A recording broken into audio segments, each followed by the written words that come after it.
All right, so our pal is Chris Van Vliet, who I'm a huge, huge fan of, and has been very nice to the program. He jumps on the show whenever I ask. He's also a huge pro wrestling fan, hobnobbing and mixing it up with celebrities out there in LA as well. But this is Chris, always good having you on the show. And this is a monster week, man. You're out there in the belly of the beast in LA. It is WrestleMania week. Does it feel like WrestleMania week for you? Good to be on the show with you again. Good to see you. And yes, this is like the Super Bowl of wrestling. So if you're a wrestling fan, it's a big week. And out here in LA, it just, there's like a certain buzz if you're in the wrestling world, because everybody who's done anything with wrestling is in town, whether it's for events, conventions like WrestleCon. There's like hundreds of indie shows that are running this week. And then, of course, you've got NXT, Hall of Fame, SmackDown, 2 nights of WrestleMania, and Raw. So, I mean, it's just packed for like a full week. So what's your schedule like this weekend? What are you doing, personally, and what are you going to try and attend? I'm going to try to attend as many indie shows as I can, but I'm also trying to like sneak in as many long form interviews as I can too. Like, great to have a conversation with someone for 5 minutes. That much better to have a conversation with someone for an hour. So the best thing about WrestleMania week is everybody's in town. The worst thing about WrestleMania week is nobody has any time. So it's just a matter of like, all right, wake up. What's going on today? Like Dolph Ziggler has a comedy show this week. I'm going to go check that out. Then there's a ton of indie shows. I'm going to try to make it, even if it's just for a few matches. I just want to pop by. There's a local promotion down here called CCW, Coastal Championship Wrestling. I know them well. And they're doing their first ever WrestleMania weekend show. So that's good. You should me and my buddies, we go out and see them every now and then down here. They do a show once a month at a brewery very close to me, and they're really great. The funny thing about WrestleMania week is there's only so many hours in a day, right? Only so many days in a week. So someone will be like, hey, do you want to come to this show at 11 a.m.? And you're like, man, I don't normally go to a wrestling show at 11 a.m., but sign me up for that. Hey, do you want to go to this other one at midnight? Yes, let's do it. So are you definitely going to be at WrestleMania night 1 and night 2? Yes, I'm going to be there. WrestleMania night 1 and night 2. I haven't actually bought my tickets yet. So I have credentials. So I'll be there with press credentials. But where do they put you for a credential for WrestleMania? There's a press box. Okay. So then this is the thing, right? Like amazing to sit there in the press box with all your colleagues and like, you're working, right? Like, and you're reporting on the show, but there's also a part of me that's like, kind of want to be like sitting down there. Totally. Because, if you're a big whoever, Roman Reigns fan, Cody Rhodes fan, whoever, you can't be in the press box going, oh yeah, that's my guy. Yeah. You want to get out there, maybe have a beer in your hand, but if nothing else, you want to stand up and clap and cheer. I totally get it. I'm super excited, man, for this weekend. It's weird down here because the Miami Hurricanes are in the Final Four, which is obviously a major, major deal. Yeah. And it's going on at the same time as night 1 WrestleMania. So we're going to have dual TV action going on in the ZASLOW Mansion family room. But I'm super pumped about WrestleMania, even NXT Saturday afternoon. And there's like this extra kind of buzz, I guess, because it's Triple H's first WrestleMania where he's in charge, right? Yeah, and that's a big thing because like I feel like he's kind of been ramping up to this. And last year at SummerSlam, if you're a wrestling fan, you kind of noticed that it just had a bit of a different feel to it when they were in Nashville. And then every pay-per-view or premium live event, as they're calling them, since then has just had a bit of a different feel. So it's going to be interesting now to see what's Triple H going to do here? Although, if you believe the rumors, it's not just Triple H whose hands are on this. Sounds like Vince McMahon is back in the fray in some sort of way. And I think there's a lot of people that are pointing to that Brock Lesnar and Omos match, and they're going, yep, that's a Vince McMahon match right there. And if Vince McMahon's back and we're going to keep seeing matches like this, I'm not happy about it. But I say, man, look at the rest of the card. It is stacked on either night. Like if you're in LA or happen to be going to LA for WrestleMania week, you're not going to miss out by going to one night instead of the other. Like both nights just look great to me. I love it. Do you love the 2-night WrestleMania? I think the only drawback was like, I went a couple years ago in Tampa. I'm going with my son. I can't afford 4 tickets going 2 nights in a row. So I got to pick a night. All right, let's go night 1. So if you're going, You're not, you want to get the best matches. They're splitting them up. So that's a bit of a gamble. But if you're a viewer at home like me this weekend, love 2-night WrestleMania. I think there's way more pros than there are cons. And I would tell you the biggest pro is I've been to 12 WrestleManias. It is a long day. Yeah. And I used to have a trip with 3 of my buddies. So 4 of us would go wherever WrestleMania was. And we made it like a boys' trip.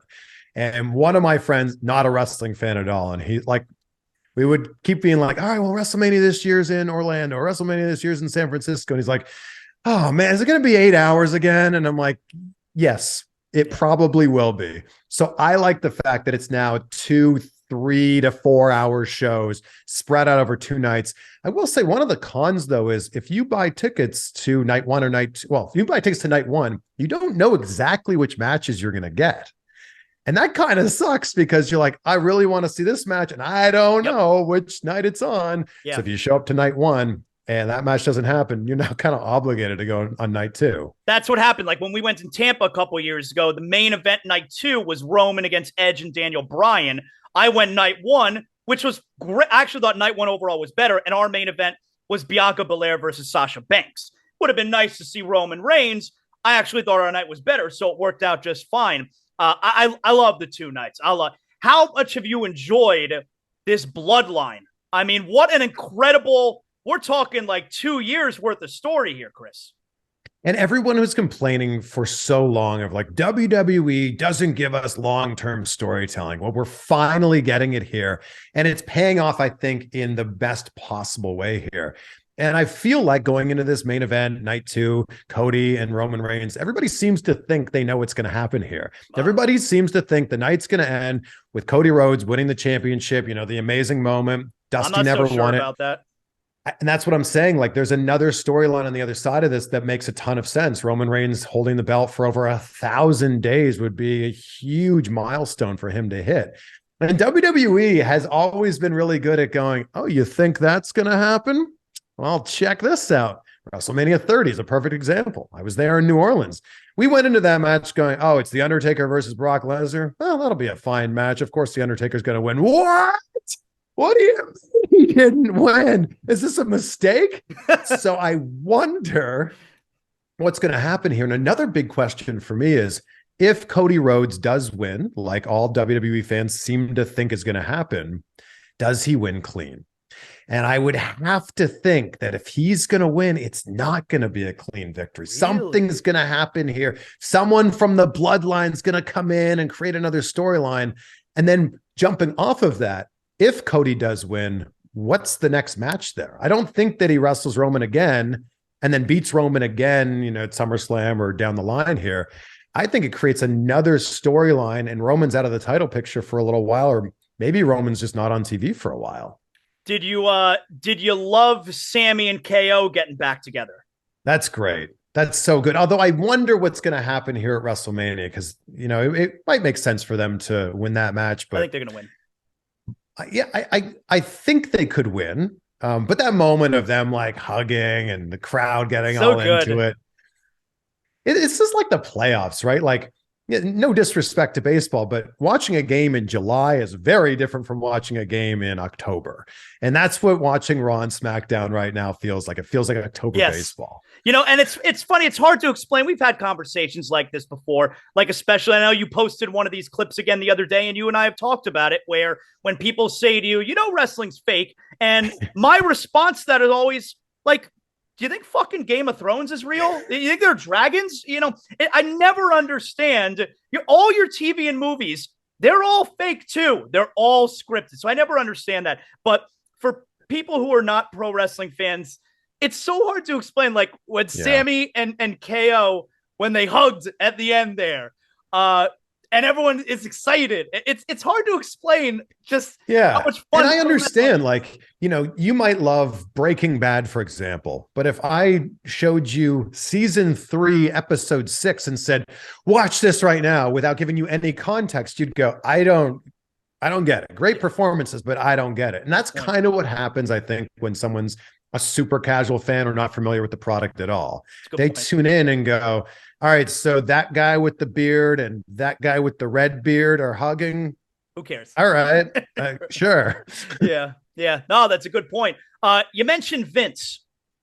Who knows if he's got a hand in the cookie jar? I don't know. But I'd have to figure that Vince McMahon has never not been on screen at WrestleMania. Even WrestleMania 1, he's not an on-screen character. He's an announcer. He's in the ring. Welcome to WrestleMania. He's never not been on screen at a WrestleMania. Is Vince going to be on screen at some point? Well, that's a great question there. And I think that would be like one of those like prop bets, I feel like, if this was a big thing. I don't know. I would have to think, my gut says no, I don't think so. Because is he just going to come out and welcome people? That would seem weird, because he kind of just disappeared. So I would have to say no, we don't see Vince. And if and when we do see him, it's going to be pretty meaningful, I think. But I don't think it's this weekend. Give me some thoughts on Ray and Dominic. I love Prison Dom. Unbelievable character. And this is one of those deals where everyone has hated Dom from day one. And I'm like, can you give it a chance? Just give it a chance. Let's see where it goes. And he's got X-Pac heat. All right. They hate Dom. They hate Prison Dom. I was just going to say that. He does have X-Pac heat. He's got X-Pac heat. And this story, there's the bloodline. And the next match that I'm most interested in is Ray and Dom. I love it so much. And when we're talking about those big pops and those big moments, when Ray finally punched Dominic last week, we've been waiting for it. This story is phenomenal, Chris. I think there's a lot of people that don't like the nepotism there. And like the fact that Dom's first match ever was at SummerSlam. I think it was like a WWE pay-per-view. And like, the fact that that's his first wrestling match. It was a handicap against Brock, right? No, it wasn't the match against Seth Rollins. Wasn't that his first match? Okay, then because I remember he was in the ring. Maybe Ray was one-on-one with Brock. It's like, like, and I think that there's a lot of people going like, well, of course, like you're Rey Mysterio's son, like the greatest luchador of all time. Of course you're gonna have these opportunities. And I think that there was a lot of hate for that. But man, him leaning into this Prison Dom, which was probably not part of the plan at all, but fans have just latched onto it.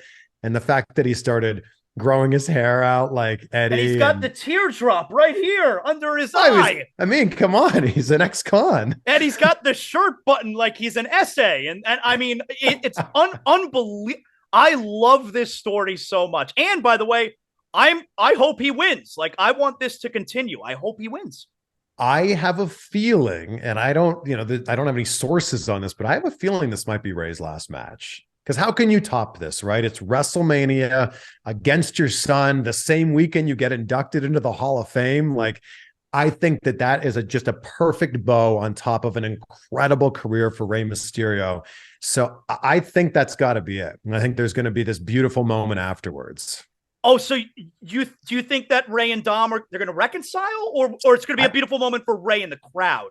I think that's what it is. I don't think they reconcile. I don't think so either. I don't think so either. And I think that Dom continues to go on and be, this great heel. But usually in the pro wrestling world, when you're ending your career, you're usually putting somebody over. And it would be weird, I think, for this amazing, beautiful story for Ray and his career to end with a loss to his son. And I don't know, but that could be it. Maybe he unmasks him. Oh, that's like the ultimate very disrespectful, Chris. That's very disrespectful. It is. And I think that could be part of this. I don't know. Very disrespectful. Have you been watching any of the A&E biographies? I watched the Charlotte Flair one yesterday. Have you seen it? They've done such a good job with those biographies. And the thing is, I don't think that a lot of people associate A&E with pro wrestling, and you're kind of like seeking it out a little bit. But when you do find it, it gives it good credibility that it's on A&E. And the rivals have been so good too, like the John Cena Rock one. Yeah, man, great. Give me some thoughts here on Charlotte and Rhea, which I think is going to be amazing. I know Charlotte, you want to talk about nepotism. I know Charlotte gets a lot of heat. I can't get enough of her, man. I think she's I think she's the greatest women's wrestler of all time, and I don't think it's close, Chris. She might even be just one of the best wrestlers on the entire roster. And I think that there's a lot of, she has kind of going for her what Roman Reigns had going for him for so long, which was like, people just don't like them because they're being forced down our throat. But Charlotte's just so good, so consistent.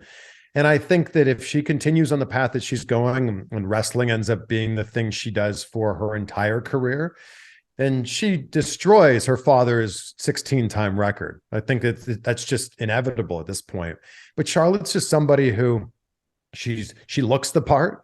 She's so good in the ring. She's incredibly athletic, great on the mic. Like, it's so hard to like bet against her. But Rhea Ripley winning, it makes for a really great moment. And that's what WrestleMania is all about. Yeah. Yeah. Your podcast, Insight with Chris Van Vliet, The Undertaker, man. Was that your first time having like a long form one-on-one with him?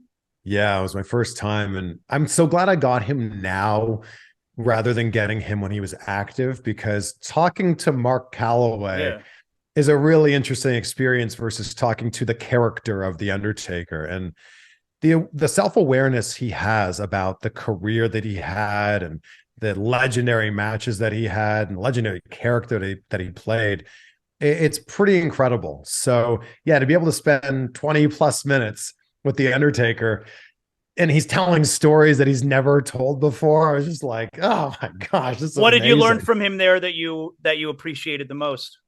The story he told about his match with John Cena at WrestleMania 34 was really big. Like, that was a match everybody was looking forward to, and it ended up being a John Cena squash match. And it's like, and he told this great story of like how he was injured before that, and he was like working for a comeback and like trying to get in the best shape of his life. And he got there and he was in the best shape of his life, ready for like a 40-minute spectacle. And Vince was like, it needs to be quick. Give us 5 minutes. And that whole story was fascinating. But there was a moment there where I said, like, look, you're such a humble guy. And he is. I said, don't be humble for a minute. What has it been that has made you one of the greatest of all time? And he gave a great answer of like how he was so dedicated to the character. And obviously the fans were a big part of this, but it's also like he put over everybody that was willing to allow him to win those matches, because you can't do it by yourself. And I thought that was a really insightful, pardon the pun, answer of like a really good look into like what it takes to be the best in the world. That's something, whether that's pro wrestling or that's football or that's basketball, baseball, whatever it is. There's a lot of sacrifices that have to be made. I love that old school stuff from guys like Undertaker. So I spoke to Bully Ray on the show a couple months ago, and he's old school like that as well. And I asked him, I'm like, give me something behind the scenes. Like, how does a young wrestler earn the respect, of the guys in the locker room? And he told me upon first meeting, when you get to that locker room, you go up to every one of the vets, you shake their hand, you look them in the eye. That's a good start. That's how you got to start. And Undertaker, embodies a lot of that, where I love the old school type of stuff behind the scenes on how to make it in the business, I was listening to John Cena. He recently did an interview with Whiskey Ginger, Anthony Santino. Is that his name? Okay. The comedian. It's like a long, like hour and a half long interview. I'm so sorry. I'm going to look his name up in case I'm getting it wrong. But he was talking about how the business has changed so much. And the business used to be Andrew Santino. Geez. Oh, sorry, everybody. The business used to be like when the show ended, you went to the bar with the boys and you had to like pay your dues, whether you wanted to or not. You had to put your time in. And he's like, the business has changed for the better, with the fact that like, when the show's over, you go back to your room and you get your sleep or you play your video games or whatever it happens to be. But it was interesting hearing Cena talk about how that was such a big part of the game 20-ish years ago, of you had to pay your dues, you had to put in your time, and you had to show that you were one of the boys. Yeah. Do you think, are we going to get any surprise returns, you think, this weekend? I think that's what WrestleMania is all about. I just, Randy Orton, I think, is ready to go. And that's what I'm kind of hoping. I feel like it could be Raw after Mania, but I think we're going to get Randy at some point this weekend. I think that Randy would make sense. Everyone thinks The Rock is going to be part of this. Can you imagine if at some point just The Rock's music hits? I mean, that place would go apeshit. It would make a lot of sense, but I feel like if The Rock was going to be part of this, he'd already be there. But look, if you want to really look into it, there could be something there about like, you're not the real tribal chief. You're not the real head of the table. I am. You haven't done what I've done. Like, then I think if The Rock comes out, then it has to make some sort of sense for it to be Rock Roman Reigns. Is that SummerSlam? I don't think so. I think if The Rock ever wrestles again, it's got to be WrestleMania. Yeah, this could be a great weekend, man. Who else have you spoken to recently, celebrity-wise? Not pro wrestlers. I mean, you're sitting down with the biggest names, man. Who have you talked to recently? I just interviewed Adam Sandler and Jennifer Aniston. Their new movie, Murder Mystery 2, is out on Netflix this weekend. We enjoyed the first one. I like that first movie, Murder Mystery. It was fun. Yeah. It was a lot of fun. This one takes us to Paris. It was just fun to be able to sit down with two people who are at the top of their game, and they were just like bouncing off of each other and like, playing off of each other during the interview. I interviewed Russell Crowe yesterday. He has a new movie called The Pope's Exorcist that comes out in a few weeks, which is a fascinating, wild horror movie. Are you ever starstruck by any of these guys? Like, I've never been around actors like that. I mean, maybe a couple, but do you ever get starstruck anymore about some of these guys? I think it's more of like the anticipation, because when you do these interviews in person, you're standing there often in a hotel and you're standing in like a hallway. Their name is on the door and, there's two other interviews in front of you. So you're going, okay, well, that interview is going to be 5 minutes. And then this interview is going to be 5 minutes. So, man, I'm 10 minutes away. And then your heart starts to beat more of like the anticipation of like, I hope this is good. I've only got 5 minutes. I just hope everything goes well, but not really starstruck of like, oh, that's the person. They're right here in front of me. It's more of like, I just hope everything goes all right. And like, especially when they're virtual like this, I'm sure you've run into this. It's like, I hope that the internet connection's okay and that the mic quality is all right and the recording saves. Like there's all of those components too. But at the end of the day, man, it's just like the opportunity to talk to somebody who is just like, they're a dream personified, right? They had a dream to be an actor or a director, a comedian or an athlete or whatever it happens to be. And they worked their ass off to make it happen. And for me, that's actually really inspiring to be able to sit across from somebody who is just has honed their craft in so much. And that's real. I find that just like it's inspiration, like personified. I asked you last time you were on with us, your Mount Rushmore of pro wrestling theme songs. Okay. So today, last night at halftime of the Heat game, it's WrestleMania week. I put on the Peacock network and I was watching a little bit of WrestleMania 8. All right. Macho versus Ric Flair, Piper versus Bret Hart. And what a treat that I pressed play and I got the wide shot of Gorilla Monsoon and Bobby Heenan. And what a just nonstop bickering. We're 30 seconds in. I already got Gorilla yelling, would you stop? Just what a crew. So give me Mount Rushmore of pro wrestling announcers / broadcasters. Oh, this is so hard. It's a hard one. It's very hard. So I'm going to start this list off with a very controversial pick, but Michael Cole is so insanely underrated and does not get the love for how good he has been for the last 20 plus years. Like, and when he's had a great second wind. He really has.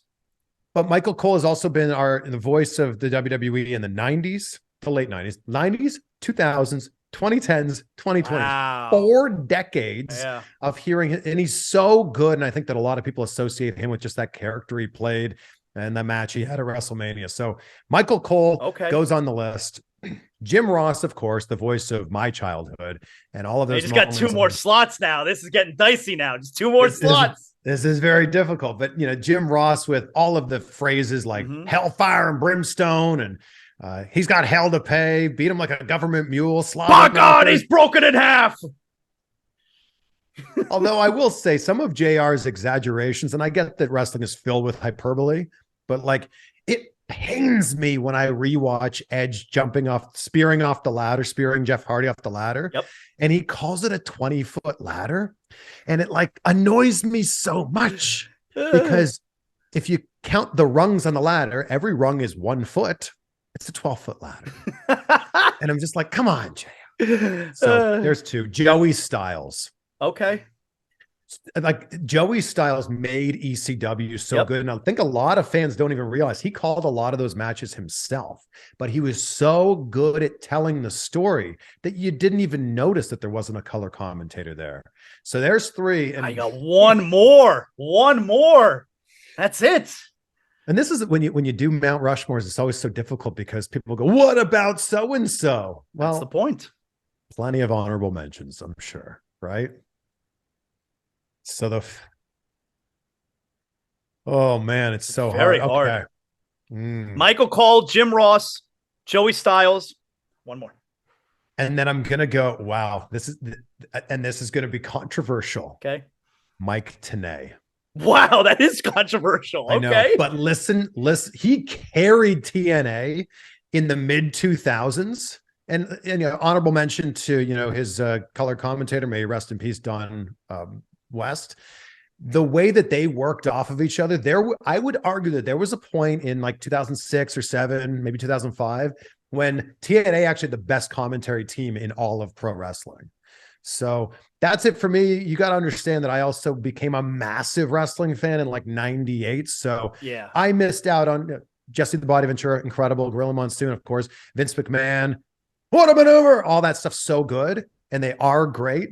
That just wasn't my era when I was a mega fan. Sure. That's it. All right. That's a good Mount Rushmore. And I went with play-by-play commentators there. That's a good Mount Rushmore. And it's also an excellent explanation because you're going with, hey, this is when I started watching. So these were the guys who were that soundtrack for me. And of course, Jerry the King Lawler, unbelievable. But I was just going play-by-play here. Yeah. Yeah. All right. There you go. That's a good Mount Rushmore. Please don't send me mean tweets. Those are all good guys. Chris, let everybody know, people who are listening to ZASLOW Show 2.0 right now who are going to be in LA, let them know how they can catch you and, of course, everything else you got going on. Go ahead. Well, you can see me at WrestleCon this weekend. So I'll be there all day Saturday, all day Sunday. And then if you happen to be going to WrestleMania, let's run into each other. Let's run into each other somewhere in the stadium and say hello and let's chat some wrestling. Wherever you're listening to this, you can find my podcast, Insight with Chris Van Vliet. Check out some of my recent interviews with The Undertaker, LA Knight, Austin Theory. Also had some UFC legends on recently, like Rashad Evans and Rampage Jackson. So you can go check those out. Or if you want to watch them, you can check out my YouTube channel, which is just Chris Van Vliet. Great job, Chris. Always love catching up with you, man. I'm jealous. You're going to have such a great weekend. I so want to go. It's too far. It's too You've far got from time where I am. still. You could still make it out here. I think the goal is next year in Philadelphia. That's a much easier trip. I think we'll do 40. I think we'll go to Philadelphia. I think that's well, I've got a spare bedroom. So if you want to make the last minute trip. Yeah. Thank you. I appreciate it. Good talking to you as always, Chris. Thanks, brother. Good to see you.